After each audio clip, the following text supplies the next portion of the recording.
morning, my name is Tom Wesley. And I'm Nick Dabrowski. We're firefighters with the Needham Fire Department. Today's minute drill, we're going to go over our engine 3. Engine 3 is our quint. It's a combination pump and ladder. Holds 300 gallons. We also have a 79-foot ladder. The first step is when you pull up on scene, we're going to put the apparatus in neutral and we're going to engage the parking brake.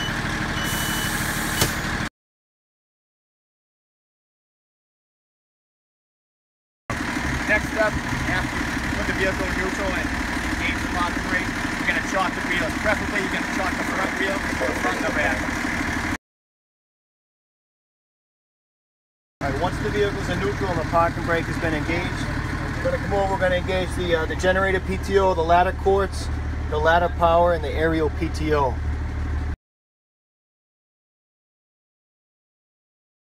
As you can see here, the lights are flashing above the outriggers. That means that we have power to the outriggers and to the ladder.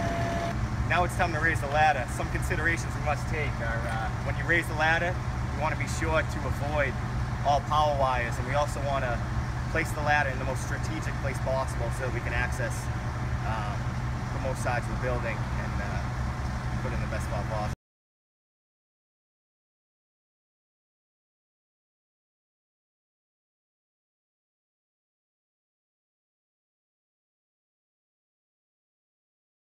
So now it's time to lower the outriggers. Tom's going to demonstrate lowering the outriggers. We want to make sure that everybody is clear from the sides of the apparatus, and we also want to stand as far back as possible so that you can see both sides while you're lowering them.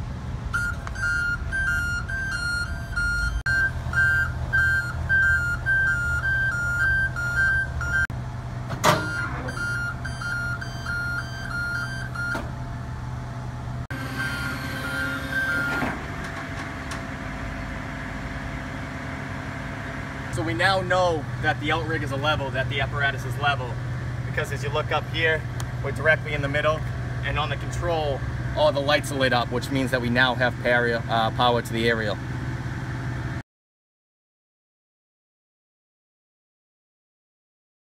Alright, so at this point we're ready to raise the ladder. I'm going to take a second look just to make sure there's no overhead obstructions or dangers.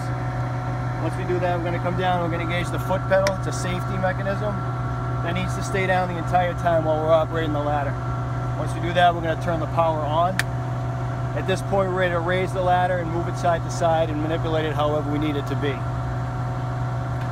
So the way these handles work, you're going to lift the bottom of it, and now you have the ability to control it the way you need it.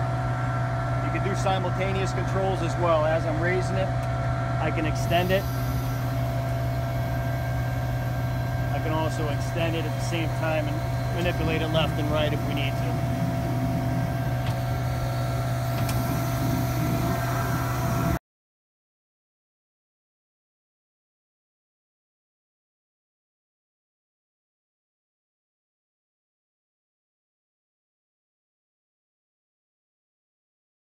Alright, so there's a couple of key points to remember when we're stowing the ladder.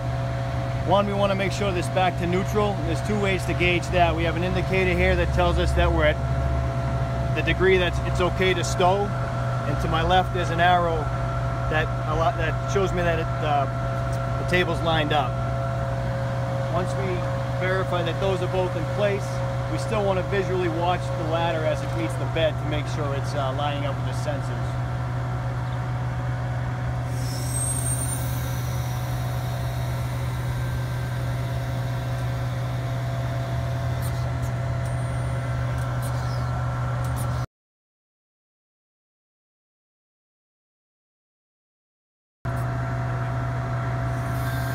As I come to the bottom of the crater, you'll see that it's met the bed, but you want to give it, if you look at this gauge, it's all the way down, but you want to give it a quick bump just to make sure it is all the way down in the bed. You don't want to hold it down because the hydraulic pressure will get too much, just to ensure that it is against the bed and it's going to stay there.